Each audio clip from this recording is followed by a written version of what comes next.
Hello everyone, I'm going to show you how to set up your GL.iNet router. And before starting, if this video helps, please support me. I donate half of all donations to shelters. You can find more details in the description below. The first step is to turn on the router. Take the power adapter. Plug one end of the power adapter into a wall outlet. Connect the other end to the router.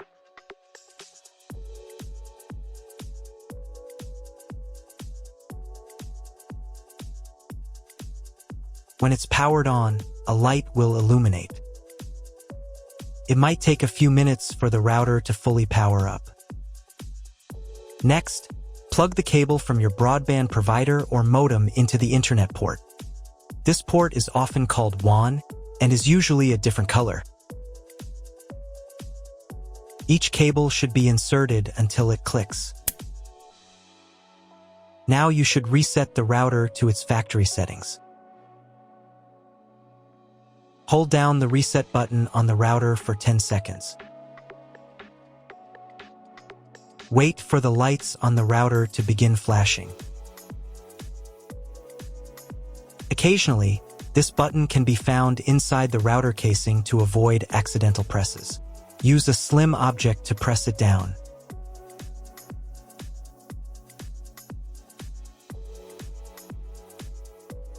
The router will reboot, resetting all the settings to their original factory defaults. Connect one end of the Ethernet cable that came with the router to an Ethernet port.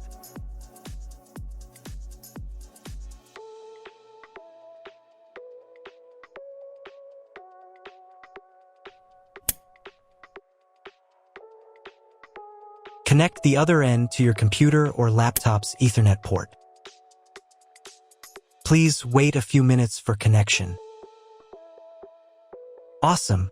Your router is now connected to your computer. Now you will need to set it up.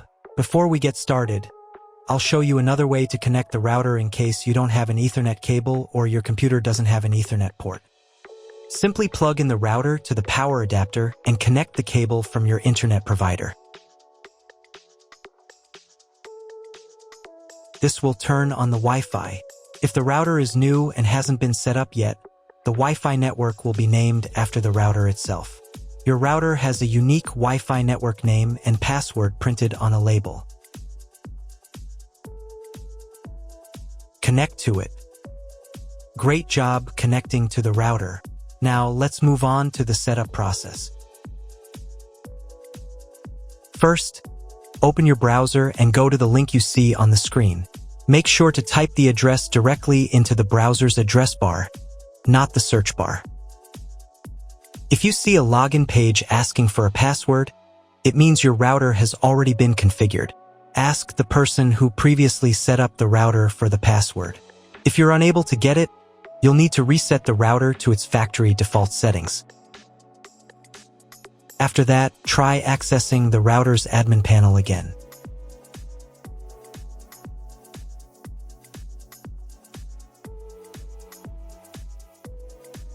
Depending on the firmware version of your router, the setup process may look slightly different. But don't worry, just follow along with the general steps I describe, and you'll be fine. On the first page, you will need to select the router's language. I'll leave it in English. Click the next button to proceed. On the next page, you'll be asked to set an admin password for your router. Your admin password will be used to configure everything inside the admin panel. It is extremely important to keep this password safe and private. Make sure your password is between 5 and 32 characters long. Click the Submit button to continue.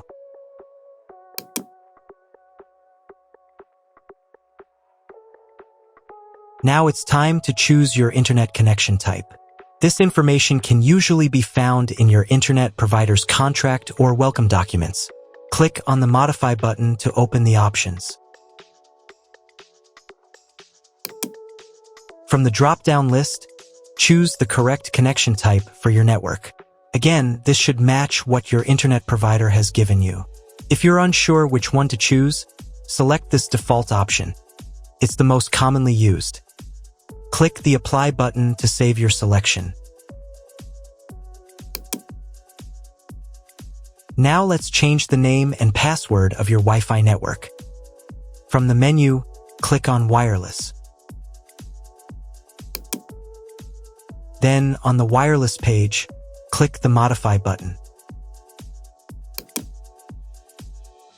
In this field, enter the new name for your Wi-Fi network. In the next field, enter your new password. The Wi-Fi password must be between 8 and 64 characters long. Click the Apply button to save your new network name and password. If you are connected to the router via Wi-Fi, you'll now need to reconnect using the updated network name and password. This also applies to the 5 GHz network if you're using both bands.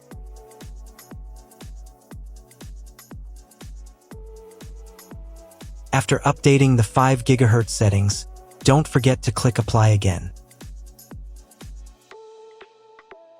By the way, if you don't need one of the two bands, for example, if you only want to use 5 GHz, you can disable the other one. To turn off the 2.4 GHz network, simply click this switch here.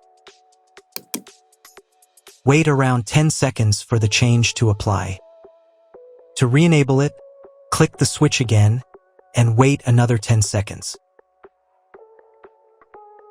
The same steps apply if you want to disable or re-enable the 5 GHz network. Once you've finished making all your changes, it's time to reboot the router. Click the Reboot button. Then confirm your choice by clicking Yes. The router reboot will take about 1 minute. During this time, please do not refresh the page or press any buttons. If you were connected via Wi-Fi, you'll need to reconnect after the router finishes restarting. Now check if the internet is working. Just open your browser and try Googling something. If you still don't have internet access, you may need to try cloning your MAC address. To do this, log into the router's admin panel again using your new password.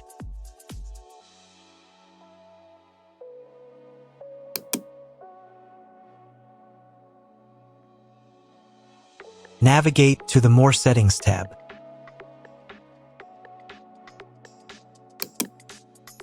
Then click on MAC Clone from the menu.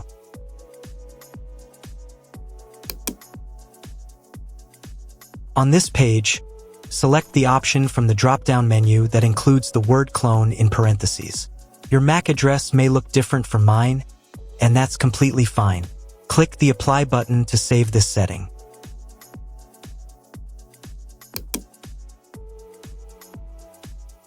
Now restart the router one more time.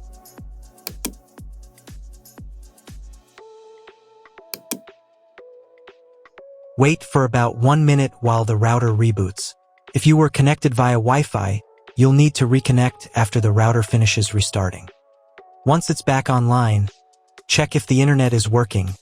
Again, just try searching something on Google. If it still doesn't work at this point, it's time to contact your internet service provider. They will let you know the exact connection type required and provide any additional settings or login credentials if needed. That's all. If my video was useful, please support my work. I donate half of all donations to shelters. You can find more details in the description below.